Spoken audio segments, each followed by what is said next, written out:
लीला पुरुषोत्तम श्री कृष्णचंद्र जी भगवान का जन्म की कथा श्रवण करेंगे और साथ ही में भगवान का जन्म हम सभी लोग बड़े ही धूमधाम के साथ में मनाएंगे। किस तरह भगवान मर्यादा पुरुषोत्तम रामचंद्र जी ने जन्म लिया दशरथ और कौशल्या के आंगन में, बड़े ही सुंदर और सरल ढंग से ये कथा हम सभी लोगों को श्रवण करा रहे हैं पूज्य श्री बालकृष्ण जी महाराज, जो वृंदावन धाम से आपके नगर में पधारे हैं।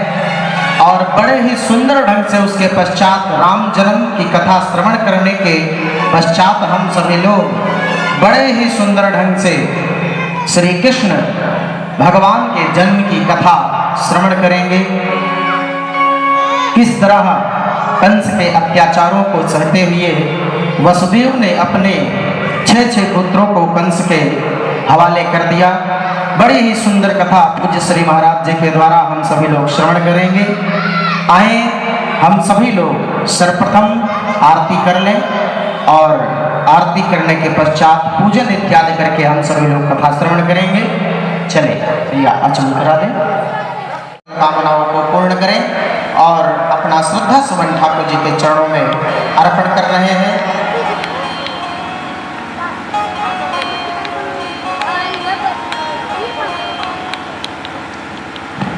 और ये हमारे श्री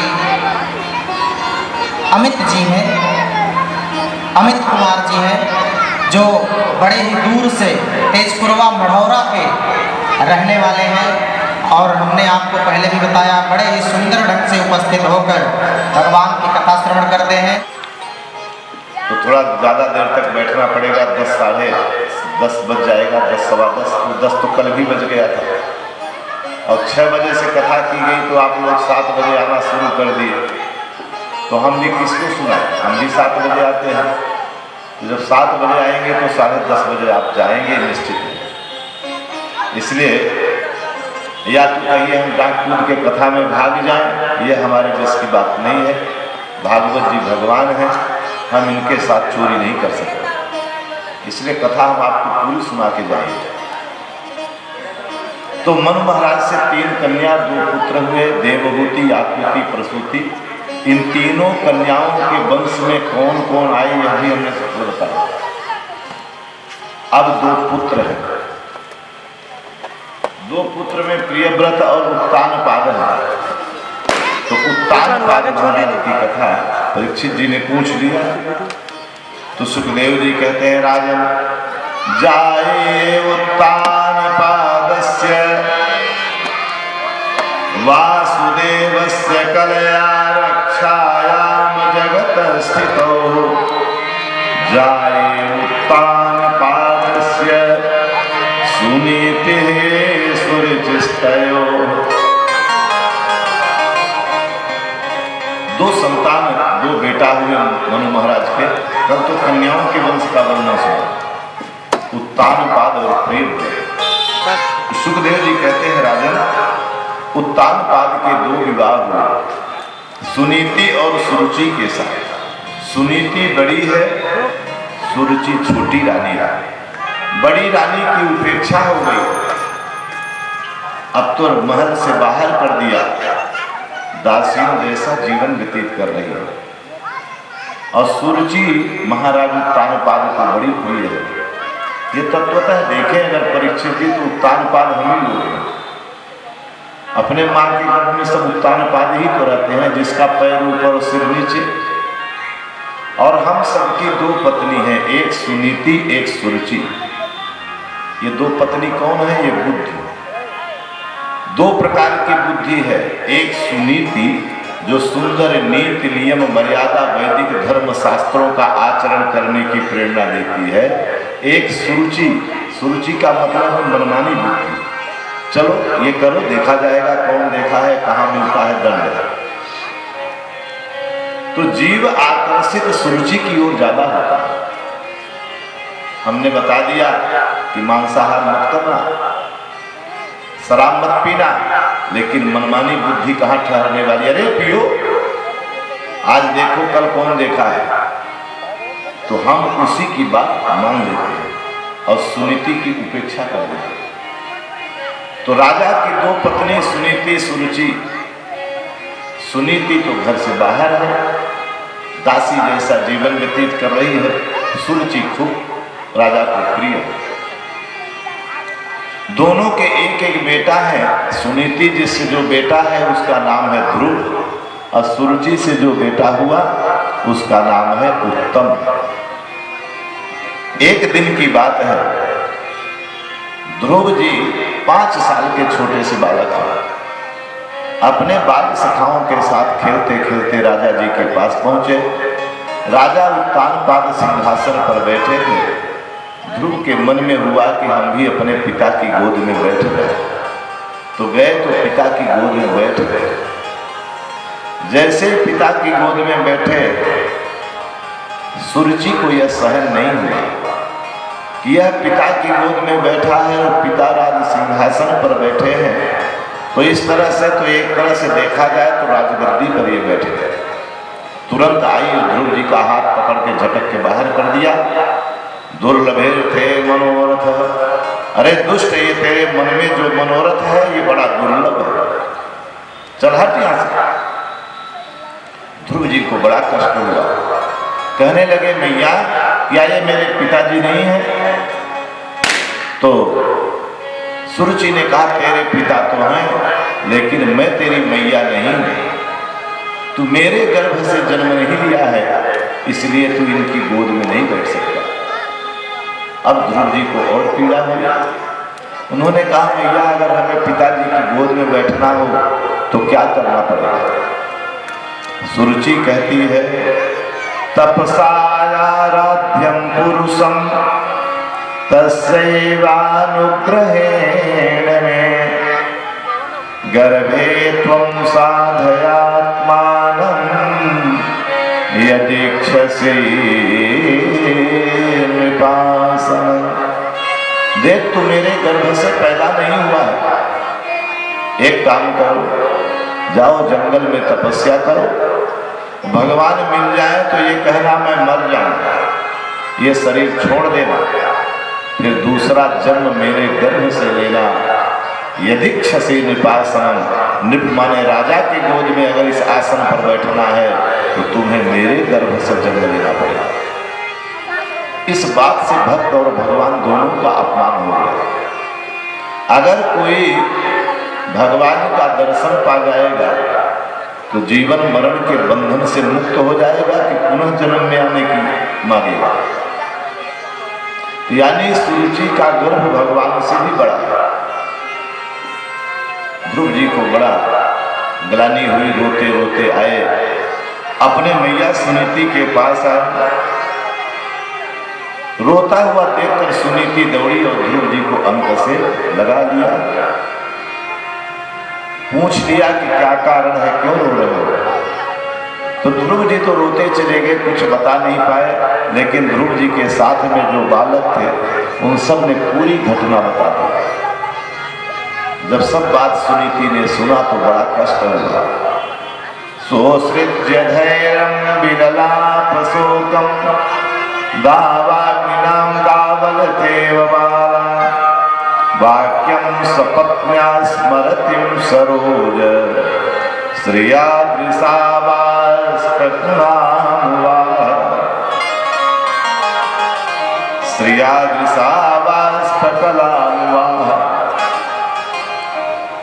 ऐसे सूख गई सुनीति जैसे जंगल में आग लगा दिया जाए तो जले हुए पेड़ कैसे लगते हैं, जैसे कोई जला हुआ पेड़ खड़ा हो।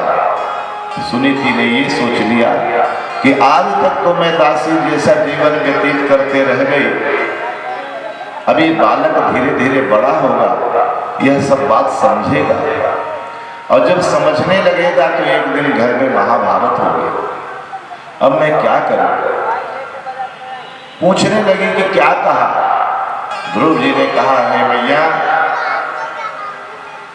उसने मुझे बहुत गाली दिया, हृदय से लगा लिया। सुनीति ने समझाने लगी, मां मंगलम तात परे सुमस्था घूमते जन यद पर दुख दस्ता सत्यम सुरुच्याभिहितं भिवान में यद दुर्भगाया उदरे।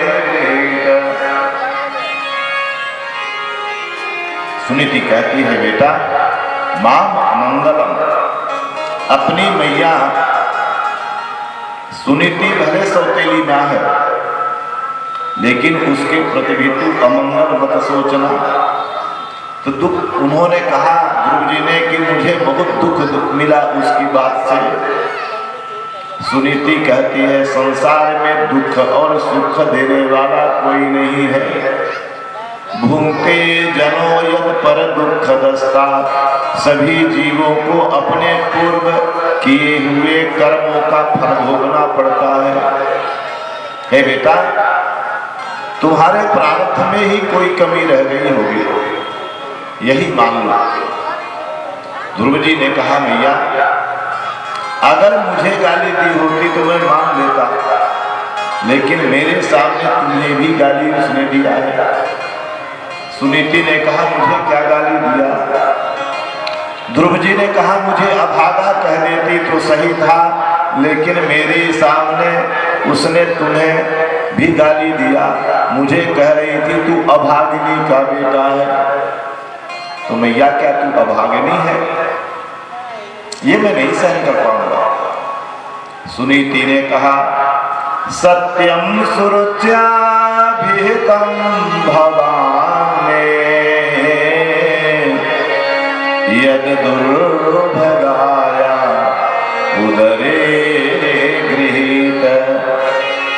हे बेटा सुरुचि सही कह रही है,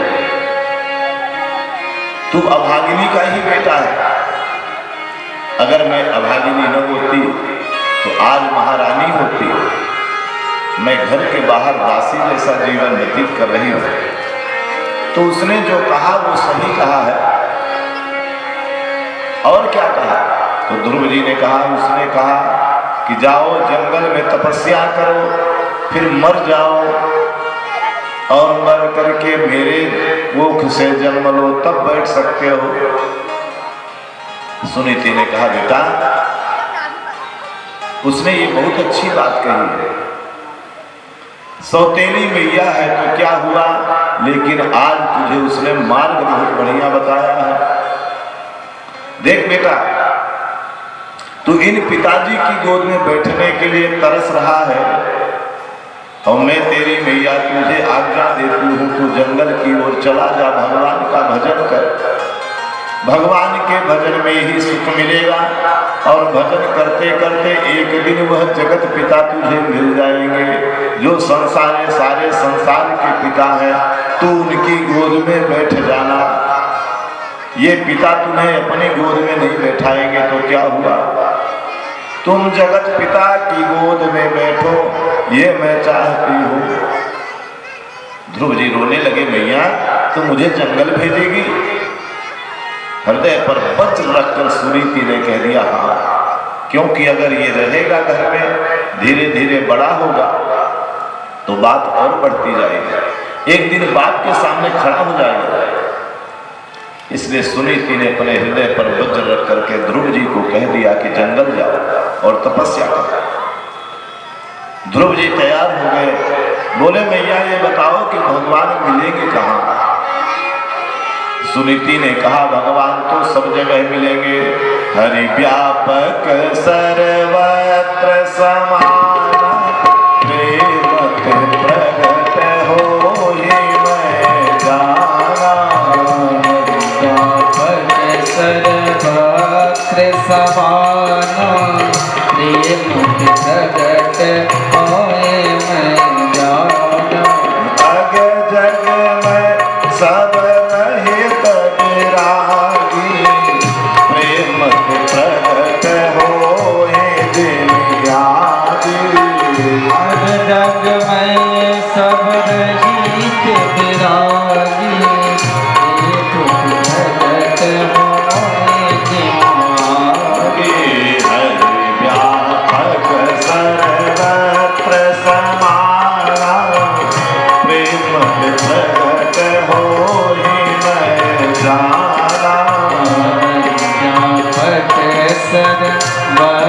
समाना प्रेम प्रकट होए मैं जाना। बेटा भगवान कहाँ नहीं है?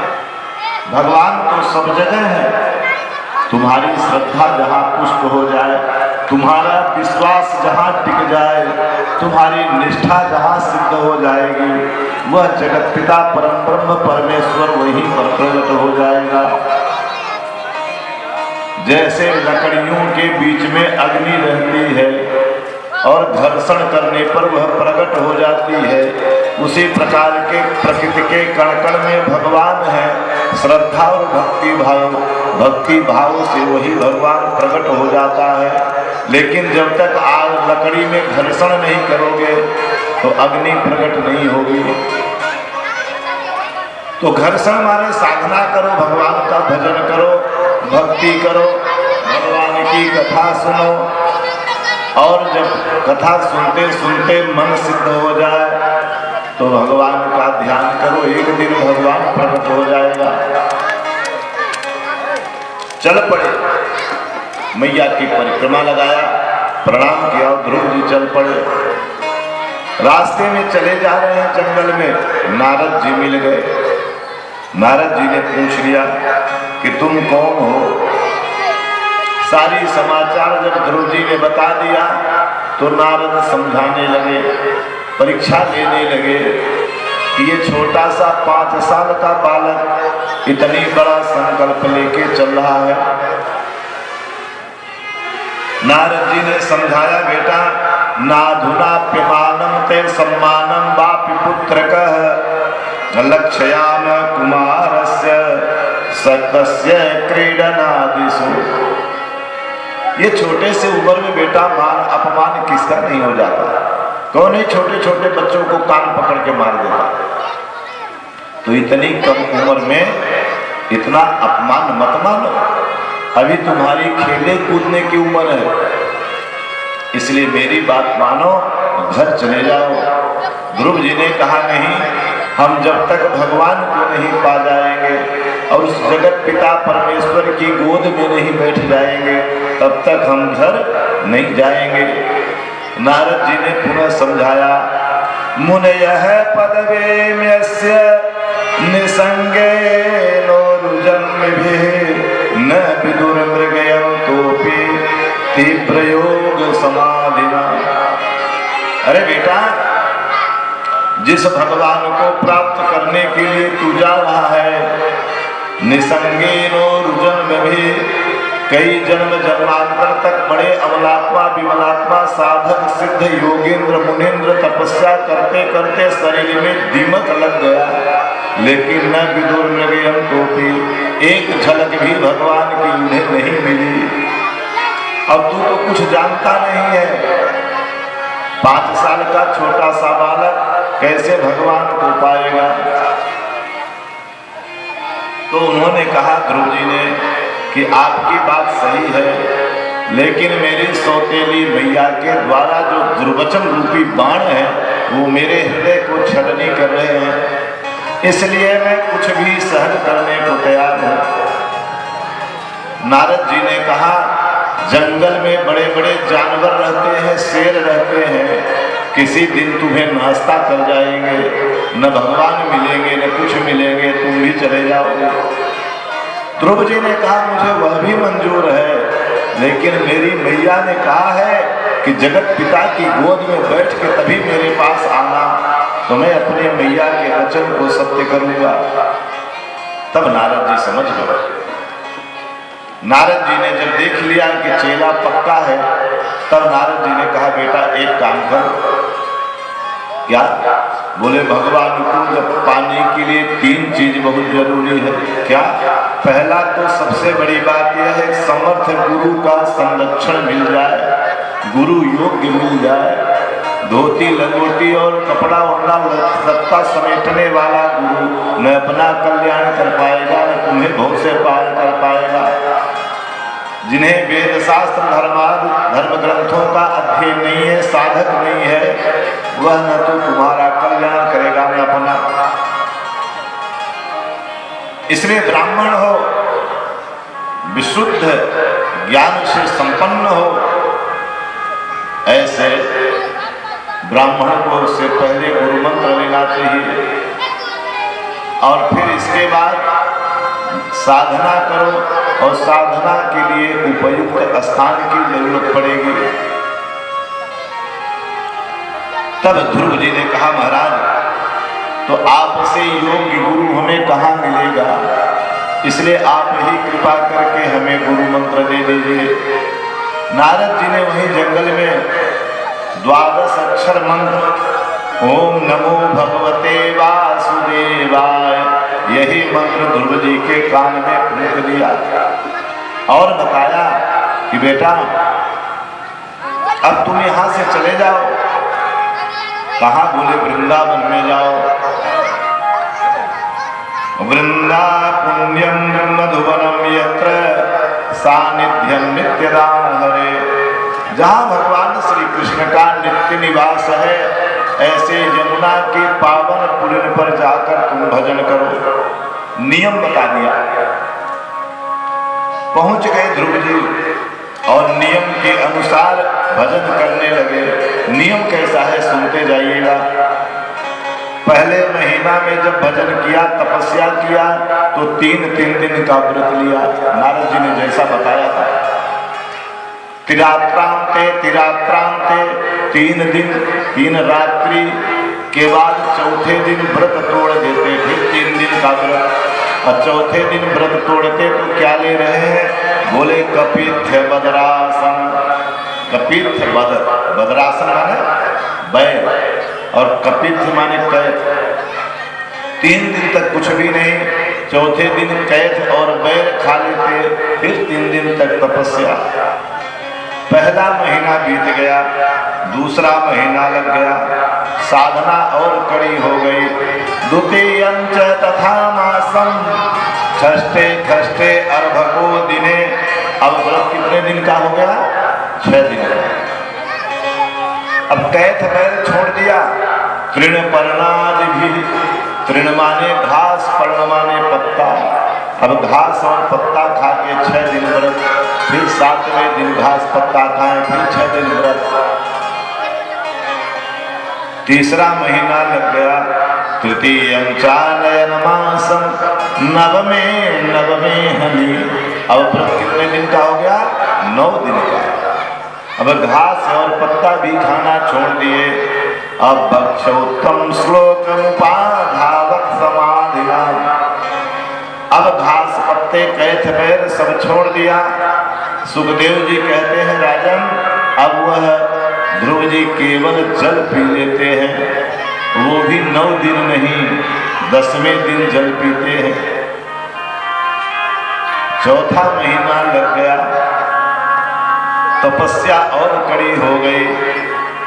चतुर्थमपि वैमासम द्वादशे हने वायु भक्षोदित श्वास ध्यायन् देवमुधारयन्। द्वादश माने 12। अब कितने दिन का व्रत हो गया? 12 दिन का।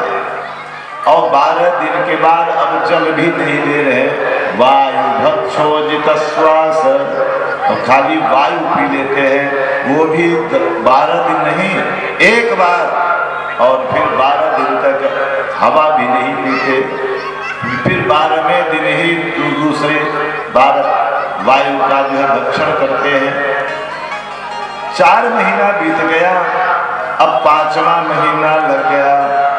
5वें महीने में इन्होंने निश्चय कर लिया कि हम अब वायु भी नहीं लेंगे। ध्रुव जी ने दाहिना पैर जमीन पर टिका दिया, दोनों हाथ ऊपर कर दिया और एक बार सोचा कि एक बार जोर से प्राणायाम से सांस खींच लूं और फिर दोबारा कुछ भी नहीं लेना है।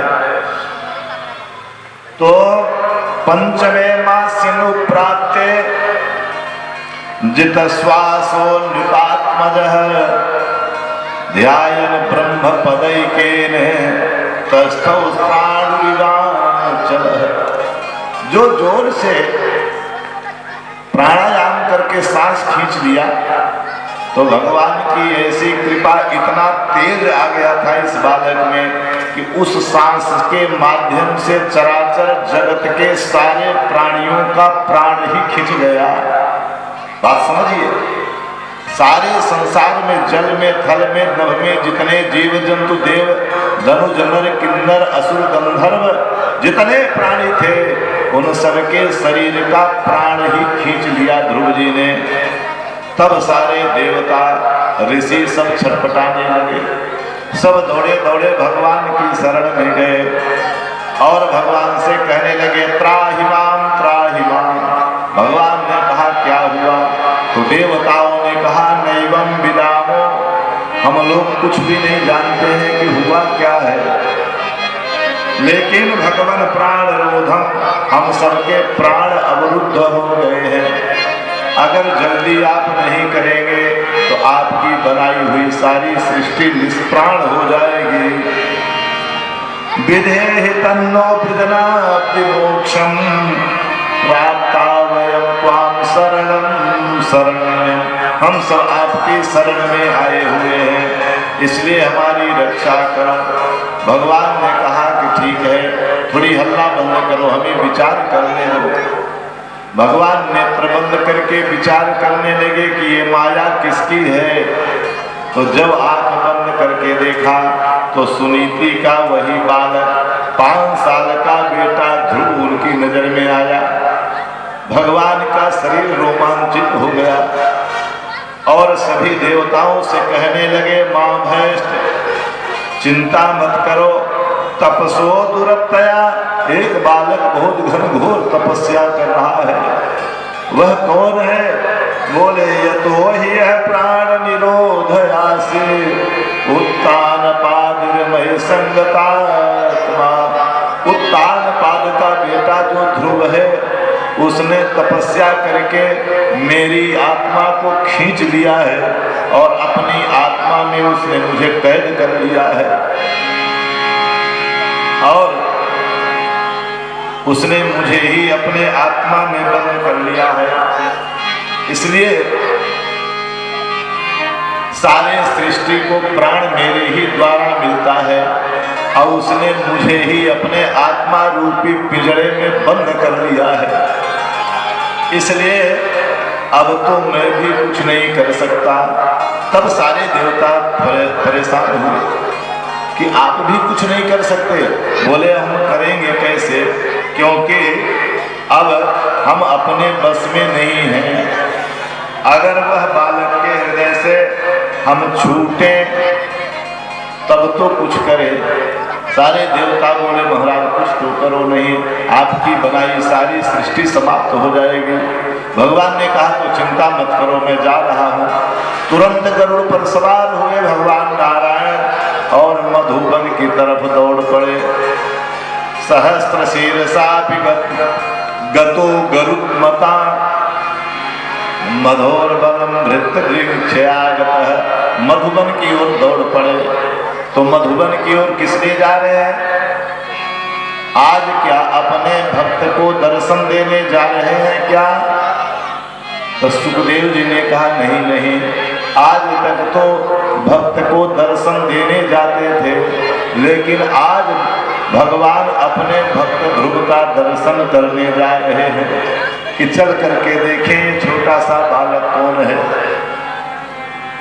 तुरंत भगवान आ गए, प्रकट हो गए चतुर्भुज रूप में और ध्रुव जी दोनों हाथ ऊपर करके दाहिने पैर का अंगूठा पृथ्वी पर टेक करके और भगवान के ध्यान में मस्त है।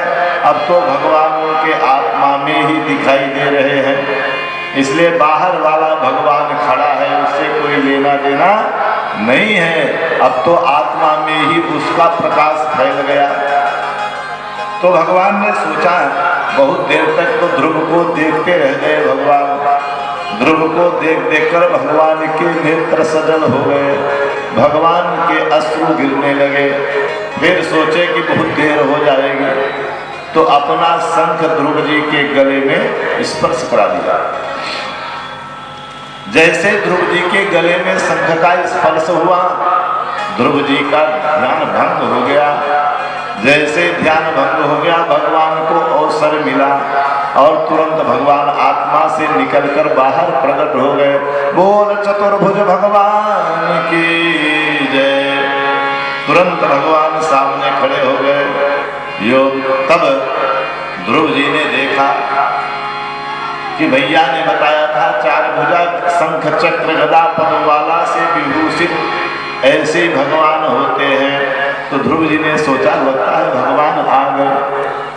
तुरंत ध्रुव जी भगवान के चरण में गिरने को दौड़े कि लौट जाऊं, लेकिन भगवान चरण में गिरने के पहले उठा लिया और अपनी गोद में बिठा लिया।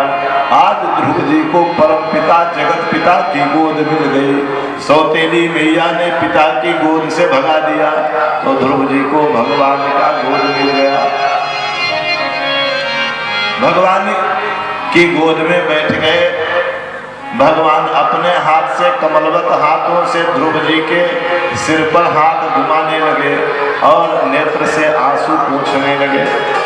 ध्रुव जी तो रोए चले जा रहे हैं, ध्रुव जी चुप ही नहीं हो रहे हैं। भगवान ने पूछा कि क्या कारण है। अंत में भगवान ध्रुव जी से कहने लगे, मैं समझ गया तू क्यों नहीं चुप हो रहा है।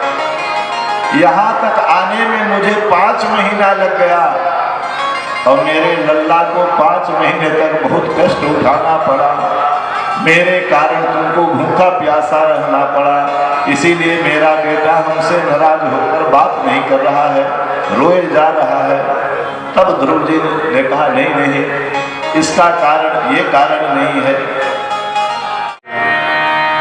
श्याम मुरली वाले मुझे चरणों से लगाने, श्याम मुरली वाले मुझे चरणों से लगाने, श्याम मुरली वाले।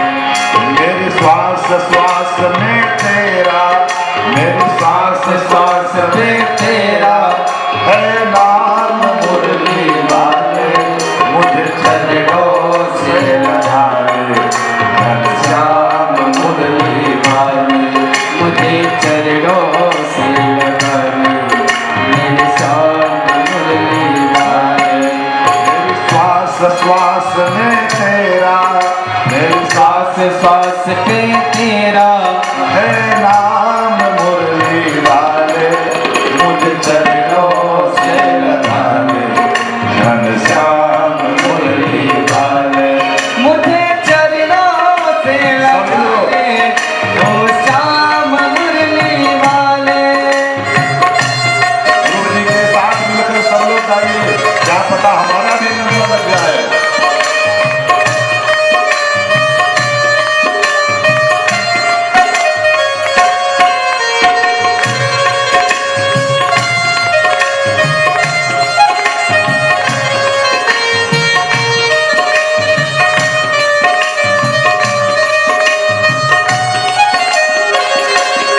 हरि बोल।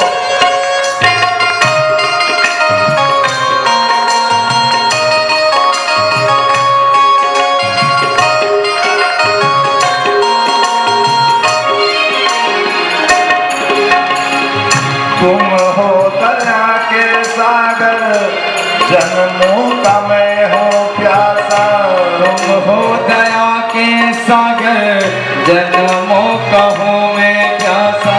दे दो जगह मुझे भी चरणों में बस जरा सी, दे दो जगह मुझे चरणों में बस जरा सी। सुबह तुम्ही हो तुम ही, सुबह तुम्ही हो तुम ही, हो शाम मुरली वाले, मुझे चरणों से लगा ले, घनश्याम मुरली वाले। मुझे चरणों से लगा ले, ओ श्याम मुरली वाले।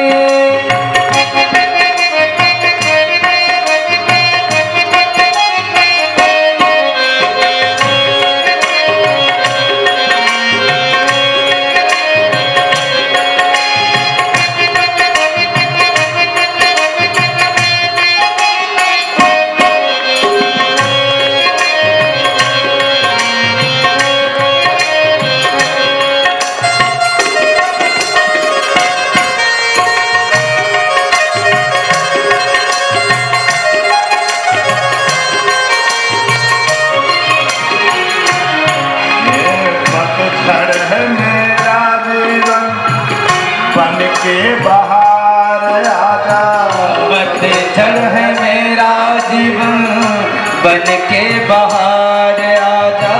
सुन ले पुकार कान्हा बस एक बार आजा। सुन ले पुकार कान्हा बस एक बार आजा। बेचैन मन के तुम ही, बेचैन मन के तुम ही, आराम मुरली वाले मुझे चरणों से लगा ले। ओ श्याम मुरली वाले मुझे चरणों से लगा ले। श्याम मुरली वाले मेरे सांस सांस में तेरा, मेरी सांस सांस पे तेरा है नाम मुरली वाले मुझे चरणों से लगा ले।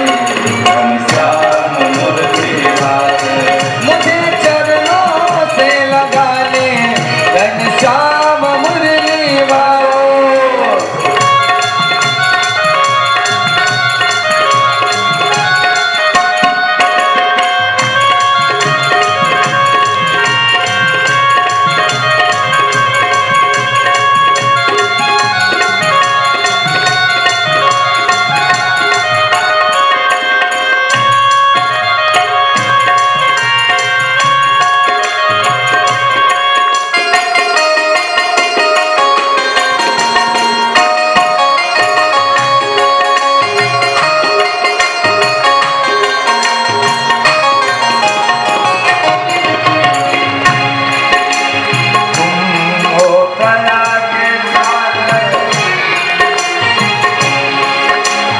भक्तों की तुमने कान्हा विपदा है सारी तारी। भक्तों की तुमने कान्हा विपदा है तारी। मेरी थी ममता आके बिहारी। मेरी थी बहता आके बिहारी। बिगड़े बिगड़ी बनाए तूने, बिगड़ी बनाए तूने हर बार मुरली वाले मुझे चरणों से लगा ले। श्याम मुरली वाले मुझे चरणों से लगा ले। श्याम मुरली वाले श्वास श्वास में तेरा, ओ सांस सांस में तेरा है नाम मुरली वाले मुझे चरणों से लगा ले। ओ श्याम मुरली वाले मुझे चरणों से लगा ले। ओ श्याम मुरली वाले मेरे श्वास श्वास में तेरा, मेरी श्वास श्वास में तेरा है नाम मुरली वाले मुझे चरणों से लगा ले। मेरे श्याम मुरली वाले मुझे चरणों से लगा ले। मेरे श्याम मुरली वाले मुझे परब्रह्म परमेश्वर भगवान की है। तो देखिए, लोग कहते हैं कि अभी भजन करने की हमारी उम्र ही क्या हुई है, अभी ये उम्र में भजन हम कैसे करें। तो ध्रुव जी की उम्र आपने देख लिया ना, 5 साल की उम्र में बालक ने भगवान को पा लिया। अब भगवान से ने कहा वरदान मांगो। तो ध्रुव जी ने कहा बस यही वरदान दो कि आपसे मांगने का कभी कुछ मन ही नहीं करे। ये ऐसा क्यों? मन में कामना तभी तक रहती है जब तक भगवान मिलते नहीं। जब भगवान मिल जाते हैं तो मन की कामना समाप्त हो जाती है, क्योंकि भगवान से बड़ी हम कौन सी कामना क्या मांगा जाए जब भगवान ही मिल गए। तो भगवान ने कहा सो तो बात ठीक है, लेकिन तुम जिस कारण इस जंगल में आए वो मुझे मालूम है, इसलिए जाओ मैं वरदान देता हूँ 36,000 वर्ष तक तुम राजा बनकर राजपाट करोगे उसी यहाँ, और इसके बाद मेरे यहाँ। ध्रुव जी वापस आए, इधर नारद जी दौड़ कर आए, राजा उत्तानपाद को बताया कि आपका बेटा भगवान की गोद में बैठ करके आता है। तो जिस सौतेली मैया ने दुर्वचन कहा था वह सौतेली मैया आगे आगे थाली लेकर दौड़ पड़ी। जब भगवान की कृपा हो जाती है तो दुश्मन भी पीछे पीछे दौड़ने लगते हैं। आए राजा उत्तानपाद ने राज सिंहासन दे दिया और स्वयं तपस्या करने चले गए। इधर ध्रुव जी के 2 विवाह हुए। शिशुमार की कन्या भ्रमी के साथ और वायु देवता की पुत्री इला के साथ 2 विवाह हुए। दोनों से एक एक पुत्र हुए। कुछ दिन के बाद जो सौतेली मैया का बेटा उत्तम था वह एक दिन जंगल में शिकार खेलने गया। वहीं यक्ष के पुत्र यानी कुबेर के पुत्रों से उसकी झगड़ा हो गई और कुबेर के पुत्रों ने मार डाला। जब यह ध्रुव जी को पता चला तो ध्रुव जी सेना लेकर यक्षों पर चढ़ाई किए और देखते देखते हजारों यक्षों का संहार कर दिया। तब मनु महाराज प्रकट हो गए। अलम वत्सात सुरोसेण नायम मार्गो ही साधु नाम ऋषि के सानुवर्तिन है ध्रुव, ये तुम्हारा मार्ग नहीं है। तुम्हारे एक भाई की हत्या हुई, तुमने हजारों यक्षों को मार डाला। तुम वैष्णव हो और वैष्णव का ये मार्ग नहीं है। चलो प्रतिशोध पूरा हो गया, तुम वापस जाओ। तो ध्रुव जी वापस चले आए और अपने उत्तम बेटा के वियोग में जलती हुई वह उसकी जो सौतेली मैया थी ध्रुव जी की, वह जंगल की ओर गई और जंगल की दावाग्नि में भस्म होकर उसने भी अपना शरीर छोड़ दिया। इधर ध्रुव जी राजपाट करते करते 36,000 वर्ष पूरे हो गए। तब उन्होंने अपने पुत्र उत्कल को राजा बना दिया और ध्रुव जी भी जंगल की ओर तपस्या करने चले गए। भगवान का भजन करते करते 36,000 वर्ष पूरा हो गया तो विष्णु भगवान के दूत नंद सुनंद विमान लेकर आ गया। विमान जमीन पे नहीं उतर सकता था देवताओं का, क्योंकि जमीन को छू लेगा तो ऊपर नहीं जा सकता। तो जमीन से थोड़ा सा ऊंचाई पर विमान रुक गया। नंद सुनंद आए और ध्रुव जी से कहने लगे आप विमान में बैठिए, भगवान के धाम को चलिए। ध्रुव जी ने कहा तो ठीक है, थोड़ा रुको, हम अपने भगवान की सेवा पूजा कर ले तब चले। सेवा पूजा करने के बाद ध्रुव जी विमान में बैठने लगे तो मृत्यु देवता भी आ गया। ये मृत्यु देवता कौन? सबकी मृत्यु, ये देवी देवता है। इन्होंने आकर के कहा ध्रुव इस मृत्यु लोक में जो आया है वो हमसे मिलकर जाता है, तो तुम्हें हमें तो छूना पड़ेगा।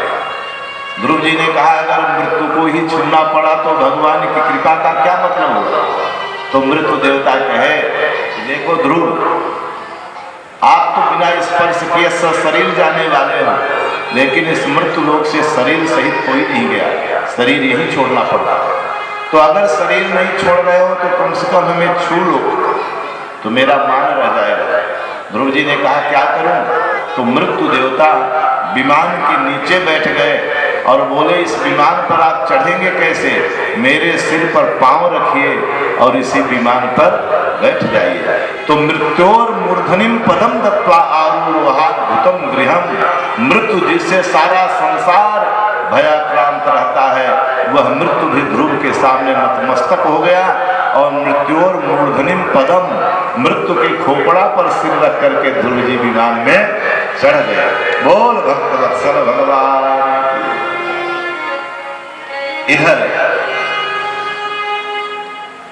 जब विमान लेकर चलने लगे तब ध्रुव जी को अपने मैया की याद आई तो ध्रुव जी रोने लगे। जब रोने लगे तो नंद सुनंद ने सोचा हमसे कोई कमी रह गई क्या? कहने लगे प्रभु कोई कमी रह गई? ध्रुव जी ने कहा नहीं। तो बोले आप रो क्यों रहे हो? तो ध्रुव जी ने कहा जिस माता के संस्कार के कारण हम आज यहाँ तक पहुँचे हैं, चलते समय अपने मैया सुनीति से हम नहीं मिले और न उसे हम लेकर के आए, मेरे दुख का यही कारण है। नंद सुनंद हंसने लगे और बोले महाराज करिए।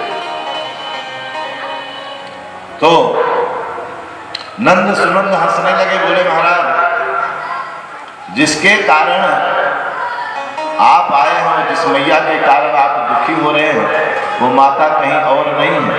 आगे आगे देखिए एक विमान और जा रहा है, देखिए उस विमान में कौन है। ध्रुव जी ने देखा तो दर्शयामा सुतुर देवी पुरोयानेन गच्छति। आगे वाले विमान में ध्रुव जी की मैया सुनीति बैठी है। बोले भगवान ने दोनों को बुलाया, तो अपने मैया के साथ भगवत धाम को ध्रुव जी गए और भगवान ने सप्त ऋषियों से भी ऊपर लोक बनाया और जिसे ध्रुव लोक के नाम से जाना जाता है। आज भी ध्रुव तारा के रूप में चमक रहे हैं। शादी विवाह के बाद पंडित जी वर कन्या को कहते हैं कि ध्रुव तारा का दर्शन कर लो ताकि तुम्हारा विवाह अटल लगे। ध्रुव जी के नाम की दुहाई दी जाती है। सो ध्रुव जी भगवत धाम को चले गए।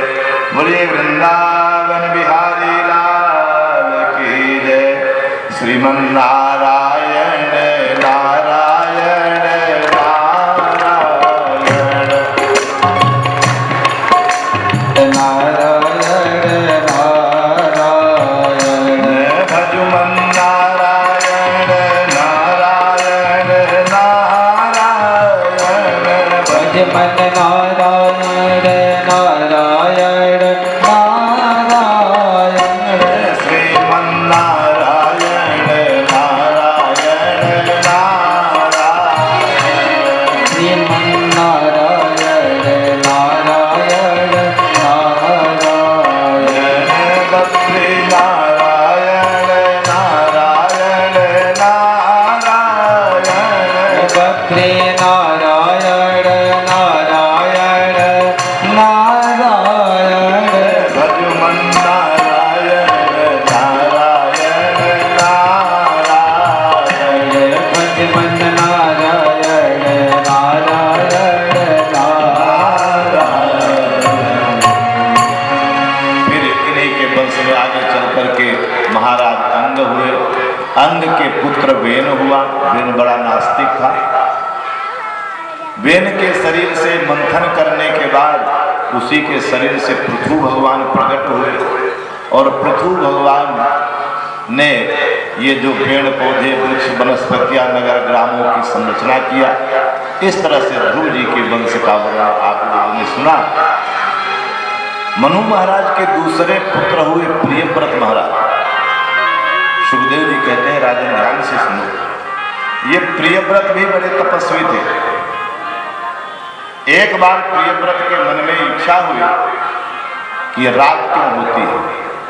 सूर्य भगवान एक सुमेरु पर्वत के चारों तरफ परिक्रमा लगाते हैं, तो जिधर सूर्य भगवान रहते हैं उधर दिन रहता है और जिधर पीठ हो जाती है उधर रात्रि हो जाती है। तो प्रियव्रत महाराज, ध्यान है ना, कथा हम छोड़ नहीं रहे, एकदम क्रम से सुनाते जा रहे हैं। दूसरे बेटा जो मनु महाराज के प्रियव्रत हुए, उनके वंश का वर्णन सुना। तो दिन हो गए और एक तरफ रात हो जाती। तो एक बार प्रियव्रत के मन में आया कि रात क्यों होती है। रात में तो विषयी पुरुष खर्राटे मारकर सोते हैं, भगवान का भजन करते नहीं है। तो चलो हम रात ही नहीं होने देंगे। तो ज्योतिर्मय रथेन रजनीमप दिनम करिष्यामि, ऐसा संकल्प ले लिया। इस ज्योतिर्मय रथ के द्वारा मैं रात नहीं होने दूंगा। तो जिधर सूर्य भगवान का पीठ हो जाए उधर रथ लेकर वो प्रकट हो जाए, तो उधर भी दिन ही रहा। तब ब्रह्मा जी प्रकट हुए और ब्रह्मा जी ने बहुत समझाया कि बेटा ये बंद कर, तो इस तरह से मत कर, क्योंकि दिन और रात दोनों आवश्यक है। दिन भी होना जरूरी है, रात भी होना जरूरी है। इधर से जाया करें, पीछे से, देखिए रिकॉर्डिंग लगी है, इसके आपने सामने आना ठीक नहीं है। तो इस तरह से रात दिन दोनों की आवश्यकता है। एक तरफ विषयी पुरुष जहां खर्राटे मारकर रात में सोते हैं, तो संयमी पुरुष रात को जाग कर तपस्या भी करते हैं। इसलिए बंद करिए। तब तब उन्होंने बंद किया। तो उनके रथ चलने से जो गड्ढे बने, पहिए के निशान बने, वही 7 समुद्र हुए और उनके बीच में जो द्वीप बचा वही सप्तद्वीप हुए। उसी सप्तद्वीप में ये जम्बू द्वीप है जिसे भूगोल में एशिया महाद्वीप कहा जाता है। उसी को हमारे संस्कृत में जम्बू द्वीप कहा जाता है, जिस जम्बू द्वीप में हम आप सब बैठे हैं। इन्हीं के वंश में आगे चल करके इन्हीं के पुत्र अग्निद हुए, अग्निद के पुत्र राजा नाभि हुए।